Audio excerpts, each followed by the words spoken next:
మొన్న కూడా మీరు చూస్తే కోటప్పకొండ శివరాత్రి మరింత ఉత్సాహంగా రెండు కూడా బ్రహ్మాండంగా జరిగాయి. నేను నిత్యం మానిటర్ చేశాను. విపరీతంగా వచ్చారు.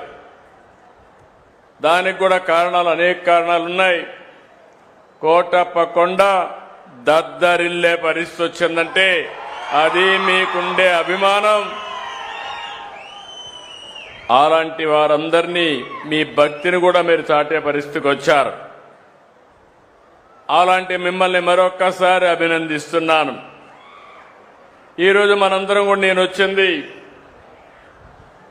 స్వచ్ఛాంధ్ర స్వర్ణాంధ్ర. నేను ప్రారంభించింది 2025 జనవరిలో ప్రారంభించాను.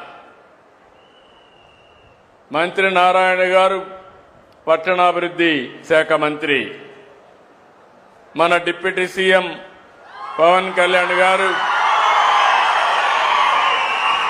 పంచాయతీరాజ్ శాఖ మాత్యులు, వాళ్ళిద్దరి ఆధ్వర్యంలో ఈరోజు స్వచ్ఛాంధ్ర కార్యక్రమాలు ముమ్మరంగా జరుగుతున్నాయి. మీరు ఒక విషయం గుర్తుపెట్టుకోవాలి. ఒక ప్రభుత్వాలు మాతే ఏ విధంగా ఉంటుందో ఇది ఒక ఉదాహరణ. నేను ఈరోజు ప్రారంభించిన కార్యక్రమం కాదు ఇది.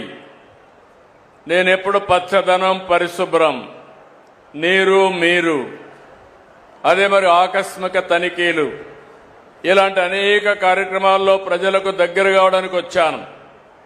ఈరోజు మీరు గుర్తుపెట్టుకోవాల్సింది, స్వచ్ఛాంధ్ర అంటే మీ అందరిలో కూడా ఇంట్లో చెత్త ఉంటుంది. చెత్త క్లీన్ చేస్తారు, రోడ్డు మీద వేస్తాం. అంటే మన ఉద్దేశం ఏంటి? ఇల్లు నాది, రోడ్డు ఎవరిదో. ఆ రోడ్డు మీద ఉండే చెత్తలో దోమలన్నీ పెరిగి మళ్ళా మీకు ఇంట్లోకి వచ్చి మిమ్మల్ని కుట్టే పరిస్థితి వస్తుంది. దాంతో హాస్పిటల్కి పోతారు. అంటే ఒక్కొక్కసారి మన చేతులారా మన ఆరోగ్యాన్ని పోగొట్టుకుంటున్నాం. నేను ముఖ్యమంత్రి అయిన నాటికి మీరు చూస్తే 108 లక్షల మెట్రిక్ టన్నులు చెత్తంతా కూరకపోయింది. కొండల గుట్టల గుట్టలుగా పేరకపోయింది. అందులో వర్షం పడితే ఆ వర్షం పడి అందులో ఉండే చెత్త, మలినం మీ భూమిలో ఇంకే పరిస్థితి వస్తుంది. మొత్తం భూజలాలన్నీ కూడా కలుషితమయ్యే ప్రమాదం వచ్చింది. ఇలాంటివి చూసినప్పుడు నేను ఒకటే